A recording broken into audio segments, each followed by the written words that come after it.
Back for part two. Um, so literally, yeah, I have to do the potatoes. I'll be dying for fresh vegetables. You know, when you move, oh God, whoops, hang on. Wait, there we go. When you move and you're eating crap food because you're moving, oh God. It's like, yeah, I think I just need fresh vegetables, proper meat. So yeah, no potato peeler. I was like, oh great, but that's fine. They can be on jackets. Um, so doing that. Um, Absolutely can't stand the kitchen. But anyway, like I said, it's so. You know, people want to talk about being water efficient than putting washing machines, like dishwashers. Being water efficient, you're never going to be like washing up by hand. You would never ever be as water efficient as what a dishwasher is going to be. So I've never understood it in any apartment you move into. It's like, why don't you even just have one drawer? Like there's just single drawer. If you don't have the space for a big washing machine, you can still put a single drawer. There's no, okay, for me, there's no excuse that there is no dishwasher in a kitchen. Every household in Australia should have it. Like, everywhere you go to in America, they have washer, dryer, dishwasher, heating and cooling. Like I look at Australia and think there's no reason why there should not be a dishwasher. There's none. Like, why isn't there a dishwasher? Everywhere, like the cheapest place you live has a dishwasher in the US. It's like I feel like you come back to Australia and it's like, well, I feel like we are so third world country. Like it just feels like living in a third world country, honestly. But they have free healthcare. I love how they say this in Australia. It's like, oh, we have free healthcare. I'm like, it's not that great, but who cares? It's not great. Like seriously, I got along really well in America, and they actually have free things are free in America as well. You can go to Planned Parenthood and other places. Like I did the health stuff done. I went to Chelsea, in New York, to the health clinic there. Well, it's no problem. Well, seriously, I absolutely hate Australia for that. Like you come back here and it's like, oh wow, fucking hell. Everything feels like it's so. And by the way, okay, and then the camera can pick this up. It might look like I'm cooking a lot of potatoes. It's like, seriously, one person cooking that much mash? It's like, yes, I know, but I always cook more and then I freeze it. So I'm cooking for about 4, and then I will freeze it. Should have used a bigger pan, which I don't have. Oh, I do have. So, yeah, I will then freeze. And I've always done this. It's like, because there'll be times when you think, oh, I don't really feel like cooking, but I feel like something that's been homemade. And I've done it my entire life because I moved out of home when I was really young, and I got used to. Spit it up that way. Actually, that's better. Yeah, so I moved out of home when I was really young. And I used to do things my way. So I would always overcook and make me waste so much food.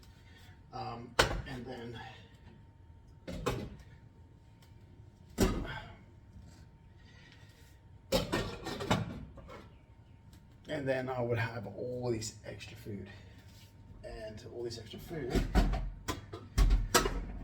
was so then I could actually freeze it. And then all you have to do is basically bring out the freezer, like, say tonight I'm going to do some chicken and get some lemon. I've got merch. What have I got? Time still? I've got time. I do. So I'll season some chicken. There'll be enough there for 2 meals.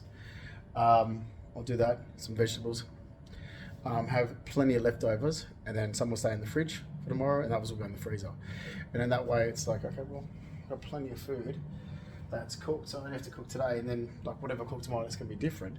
But then say I come home, it's like, because I'm moving, it's like, oh. So you're unpacking, it's like, okay, I really don't feel like cooking, but I really want to be eating something healthy and homemade, I just pull out the freezer.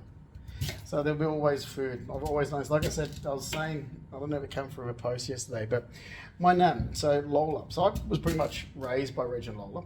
I tell you what Pop used to always say to me, so this is how they raised me to grow up. Because they're like, well, your mother doesn't do this. So I don't have anything to do with my mother. My mother doesn't behave like her parents. Okay, at all. My mother doesn't behave like her parents. So I've always had money in the bank. I always had savings in the bank. Reg and Lola taught me what to do each week. Even only like a little bit, just put $5 away each week. Like say, like, you know, little things would be like saying, okay, say even if times are tough, so, but you can still go out and go, you know, like don't be like your mother where she wasted on the horses. So now you say, you can easily go out and put an extra, you know, in.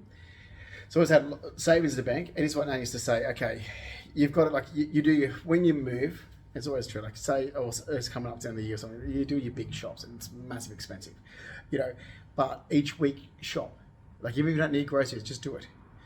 And so then you just do it twice a week. So twice a week you just do grocery shopping, like Monday and Wednesdays. So she's like, okay, like you say you just need to get, you know, milk, bread and meat. Get milk, bread and meat and go to the canned food aisle and see what's on sale.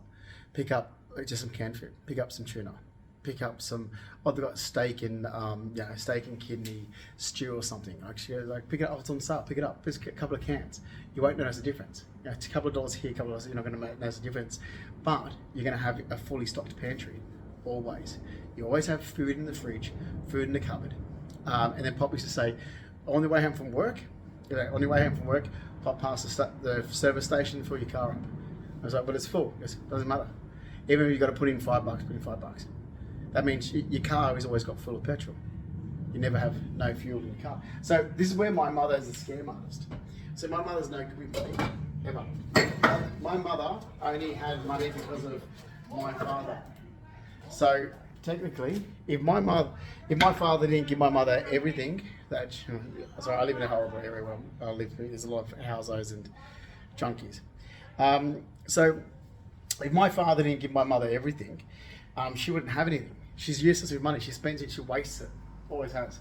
Wastes money so much on her little hobbies and shit. Like yeah. So does her sisters. None of them are good with money. But they want to take everyone else's money. So they'll do scams. Like the carers or the, you know, like Robin Child's disability worker. My mum's deadbeat sister, Robin Child's disability worker, and then she'll do little scams, and they'll be like, oh, she works for a window licking organisation, and then she'll be getting her free beers paid for from the organisation and her free Chinese food, things like this. It's like, yeah, because you can't manage money like I can. And they can't. My dad, Mark Fleming, was really good with money as well, still is. I've always been. My grandparents, my mother and her two sisters are not. Marianne's not, Robin's not, Carol's not, but they just rely on men. They know that they can always. So with me, oh mate, well, I got sick once. The first sign of being sick, they were jumping onto it like, what can we get? So you can get fucked. Like they literally are the biggest scamming three women you're ever going to meet in your entire life. And then I end up going out with a partner, Giovanni Consalvo, who is exactly like them. Exactly. Which is what my downfall was, Giovanni Consalvo, having the women in my family that I have. So yeah, he was like living with my mother. Let me pause that. So continuing on from there as well. So I do have health problems, that's true, but I'm not mentally retarded, so I can look after myself. And in the last 9 years, these organisations that had false information, my hairdresser Belinda Jeffries involved herself, or got involved somehow. Thinking that I couldn't take care of myself and couldn't cook dinner, didn't know how to do things. It's like, this is insane. I've never had this is insane because what Giovanni told organisations he was doing, he's never done. Ever. So anyway, she's only my hairdresser, this Belinda Jeffries. And I thought to myself straight away, since I realised that she was getting involved in this, I was like, you involve yourself into my life. Right. Belinda Jeffries from La Boutique Hair Salon in Double Bay is a cocaine dealer, distributor. She uses large quantities of cocaine. Her drug dealer's Ush. Yeah, I know about the hairdresser because she blurted it out straight away. What's the guy? Johnny Seal, who used to work, British guy used to work for us. So investigate him because, you know, last time I checked his deportation. He's British. Deportation for crimes that would carry a jail sentence of 2 years or more. So deport. As soon as you involve yourself in my life, I was like, sorry. So when I first met this hairdresser, I only went to a salon for a haircut and treatment in late 2013. We're not friends. She has no right to involve herself in my life. Neither does anybody else, for that matter. So as soon as I realised that she had got false information where these lies were going on, I was like, okay, you want to involve yourself in my life? Oops. Then I'll involve myself in yours. So I know this about you. I'll just give it the Crime Stoppers. I just literally, and besides, if I didn't give it the Crime Stoppers, it's prevented the course of justice, right? So I did. So I made a statement to Crime Stoppers what I actually know about Belinda Jeffries. And then in around, was it September 2016, she brought Walter Kennard. Oh, Walter Kennard distributing cocaine from his drug dealer Monty.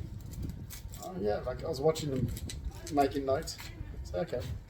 So you think that you're entitled to involve yourself in my life? You know, you're just my hairdresser, and here's what's going to happen. Oh, like the stunt that I pulled from 2016 to 2018 was fake. I'm not a drug user. I'm not mentally retarded. But I do have health problems, and I don't put up with people twisting my health problems or chronic illness or physical health injuries into something that's not. And it's something that government organisations can get it through their thick head. Yeah, I'm not going to have you twist because the government money is coming from a certain, like certain field, which is where the government seems to get their bullshit from. Should let me cut again. So I'm not going to put up with a, organisation that's trying to twist it into mental health or mentally retarded, whatever it is. So it's physical health injuries and chronic illness. You don't get, and the thing is, you don't get to know this information because then that's breaking privacy and confidentiality laws as well. So no, you're not going to twist things just so your organisation can make some money, just so your social workers, support workers can make some money. I'm sorry, it's against the law what you're doing. Besides, it's against the law with breaking several, human rights, civil rights, privacy, prying, confidentiality type laws. That what you've done further with that is actually committed fraud. So fraud, we've actually been dishonest, but also fraud by financially disadvantaging somebody, me. So if you financially disadvantage somebody in the state of New South Wales, you've committed fraud. So that's the thing, just because you don't benefit and gain financially from it for yourself, you can still be charged with fraud. By deceiving the public. Taking something, for example, you're a social worker and you're getting paid to say, do something for me that I don't need. So you've deceived the public, you committed fraud. And you keep this up, but you were told by me, the person, that's not true, I don't need that. Thanks. I don't need you to come around my area and harass me. So then you've deceived the public. You've got false information that you decide not to correct, you've deceived the public. You've literally been told by the person themselves that information is not true, you have to correct it as per the person themselves, otherwise you've committed fraud. You financially disadvantaged the person themselves, me, that's fraud. Then you go ahead and what your behaviour does to someone, like it's done towards me in the last 9 years, is cause me health problems. So my health has never been this bad in my life until the last 9 years because of what these organisations have done. Therefore, that's called reckless endangerment to one's health. That's a minimum of a 5-year jail sentence, and what was the compensation to that? About 1.2 million. Right? So, yeah. There's this, and look, I've had to be because of that. Now I'm in an area that, so you should see people live around. They're junkies. But look, it is what it is. As long as but when junkie people are not put in their place, junkie people should be put in their place. So basically, I look at it and go, mate, if I was a police officer, I'd be coming in the street, setting up a drug testing unit, and test alcohol and drug tests in each one. Like seriously, I'll be right down the end of the street here, setting up an RBT for drugs, testing each one of them, and taking them back, charging them for drug use, because in the state, in Australia, it's still a 2-year jail sentence for the use of cannabis, use of illicit drugs, and that's what they should be doing. So sorry, that's the law. It's pretty straightforward, man. I'm not acceptance of drugs or alcohol, never have been. And it's funny, I don't know, like, because I've got tattoos, which I'm like, okay, that doesn't make any sense because I've got tattoos. But, you know, people look at me like I'm accepting characters. Like, no. And I literally had people who knew my stepfather's family project my stepfather's family's issues onto me, and then therefore thought that I was accepted. So my father's Mark Ian Fleming, retired builder. Lovely man. But he didn't stick up for me in the last 9 years. My issues with my dad is that he should have put my mother in her place. He's too weak when it comes to my mother. He lets women push him around. He's just too weak. He divorced my mother in the 80s, and his attitude is he wants nothing to do with them. My mother or my mother's sisters. So he just doesn't want to get involved. You know, it's your mother. It's like, yeah, but you married her. Why do I have to pay for the damage because you married her? Out of all these people, like, why do I have to put up with her sisters? Why do I have to? Like, this is something, you're my father. You're my father. You need to take responsibility of your actions. That you actually married this nut job of a woman, her dirty, low-life, scummy fucking sisters. You need to stand up and say, get the fuck out of my son's life, you cunts. Get the fuck, like, I want to see my dad get the balls and actually, because he's never done this. My dad is a very soft, gentle man, very separate. It's like my mother deserved what she got with my stepfather. Because, yeah, my stepfather was a complete opposite to my father, the way he treated my mother. But my father would just, yeah, you know, if Carol said jump, he would say, oh, how high? Type thing. So, oh, Dad, I'm sick of this because you're friggin', you know, your first wife, our deadbeat biological mother's fucking up her family, little cunts of women that are fucking up your son's life. Are you going to stand up for your son yet? So, yeah, that's the only issue I have with my dad. Mark Fleming's my dad. Mark Jeffrey Rackley is my mum's second husband, my ex-stepfather. So my ex-stepfather was an alcoholic drug user. I barely know the guy. But his son, Daniel Rackley, moved to Tamworth after my mother and him separated. That they separated in 94, divorced in 95. And look, they actually wound up in Tamworth because fucking losers in Tamworth. My stepfather moved from Marion to, when he was a teenager, to country town Adelaide, in South Australia. Because he liked the country, like that's what he wanted to be in the country. And that's what he actually said about Tamworth. He said, oh, Tamworth reminds him of Adelaide. So this is how they end up going to Tamworth, let me tell you. So basically, he went to country town Adelaide, country town South Australia. It's anything outside the city is a country town. And he, as a teenager, then he married his first wife. I don't know what his first wife's name is, but he had his first children. So Michelle, Belinda, Daniel, and Kimberly. Then they divorced, and he moved to his parents. Or we moved back to Marion, and then connected with my mother. My mother was on the rebound that my father, Mark Fleming, divorced her. Then she fell pregnant. Let's face it, she's a slag. She fell pregnant. That's why she had to get married. So when she fell pregnant, she wasn't married. So she fell pregnant. So let's face it, let's call a spade, and when it's a dirty, low-life scumbag mother, it's a dirty, low-life scumbag mother. So she fell pregnant, then they got married. She was already pregnant when they got married. And Mark Rackley kept saying, because he wanted to move back to the country. Now, he's got a new wife, a baby on the way, and that's what he wanted, basically. As soon as the child was born, it's like, no, he wants to move to the country. And he liked Tamworth, reminded him of Adelaide. So my mother rushed there with him. We don't have friends or family from there. So that's my mother's life with her second husband's family. She changed her lifestyle around. It's nothing to do with me. If I see one more person from Tamworth from New England, it better be the last thing they fucking do come to me. So yeah. So that's the facts there. We're up to 30 minutes. All right, I'm going to pause this because as you can see, I'm just peeling garlic and getting the chicken ready. Got the vegetables on. Okay, I'm going to finish off that chicken. And so as I was saying, so they even try to put me into assistant living. So, you know, because I was disabled, I can't look after myself. Bullshit, it's not true. And my twin sister Amanda, who's not only spit an image of my mother's side of the family, she looks like my mother's side. Well, I look like my dad's side, but she not only looks like my mother's side, she behaves like she's the worst part of it. Because Amanda is the worst of Carol and Marianne. She's too stupid to think about. Like, not too stupid. Sorry, that's not true. If she got away from them, she'll be better off. So my twin sister. Her problem is that she has been brainwashed her entire life by my mother's family. Where I got away from my mother's family.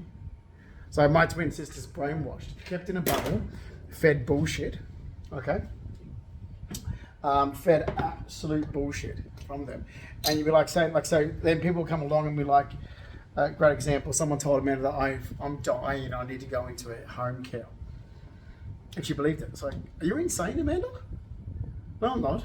Like, literally, this is what, so trying to get me, oh, okay, well, we can get him one of those nursing home, we can put a nursing home thing. It's like, you're fucking insane. Are you normal?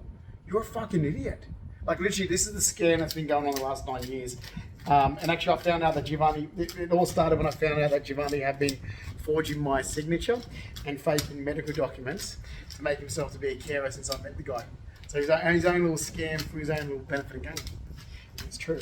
And then to cover that up, he used mental health, which my family loves using to cover up fraud or criminal activity. It's like season in fish season. Oh, wind's blowing, handle seasons is blowing everywhere. So yeah, this is something that they do. It's like, okay, so now you're manipulating mental health to cover up that you've committed the crime. Oh, well done. But Australia is just one of these countries that is just so stupid. Like, I tell the truth to people, don't get believed. I'm looking at these criminals going, you believe that person? You're an idiot. You're an idiot. I told you the truth. The wind's blowing, the herbs are running everywhere. Gotta have flavour. The time now.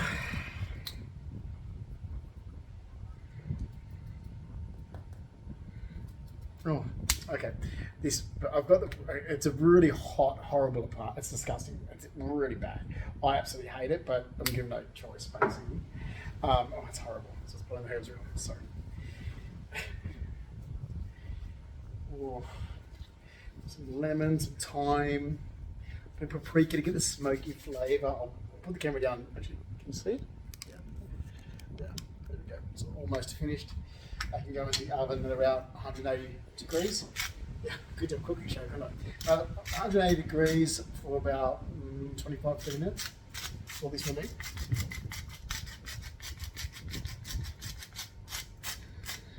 Season and a bit of drizzle of olive oil and we're done. So yeah, I'm actually a really good cook. I do all the cooking, cleaning, everything, but still, that's the other issue as well. So as I was saying, so yeah, Giovanni didn't do anything when we were together at all. He was always out socialising. He didn't do a thing. I did. So I was, and I was still studying and working right up to 2012. People have wrong information. I'm like, no, you've got wrong information. Just correct it. They wouldn't correct it. I'm like, okay, but I'm telling you the information you have isn't true. Correct it. Anyway.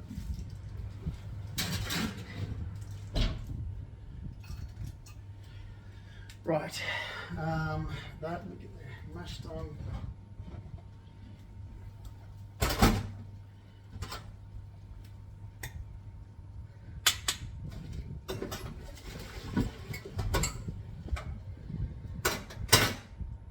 So now I'm forced to live in a tiny little shoebox that doesn't suit me at all and actually causes health problems because people have wrong information. It's like, okay, so now my life's damaged that badly and I'm in a tiny fucking shoebox that's going to actually cause health problems because of these idiots having it wrong.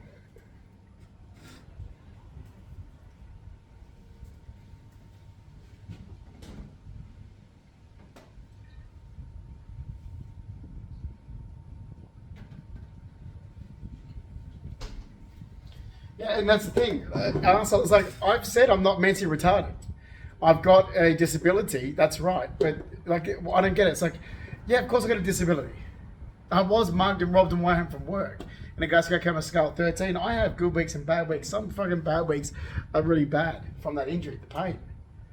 I've got to maintain it. I have a chronic illness. That's right, but I don't need anyone to care for me or look after me. I'm not meant to retard. I can look after myself. You know, I don't even know a potato masher. There we go. I'll use a fork. So, oh, old school using a fork. So yeah, this is it's going to be on the track because I've told these organisations consistently over 9 years, and they chose to not listen. Or actually chose not to believe me. It's like, okay, but that's negligence. You've just committed negligence on top of fraud and everything else. It's like, seriously. So they literally were told by me, oh no, that information you've got is not true. Where'd you get it from? I didn't tell you. Like literally, it's like, I didn't tell you. So how do you have this wrong information? You know, and it's, oh, we gather information for wherever we get it from. Like, well, it's not true, it's false. So I corrected it, and I didn't correct it. So here I'm making a video of cooking dinner, just because, actually I might upload this one so it doesn't take too long.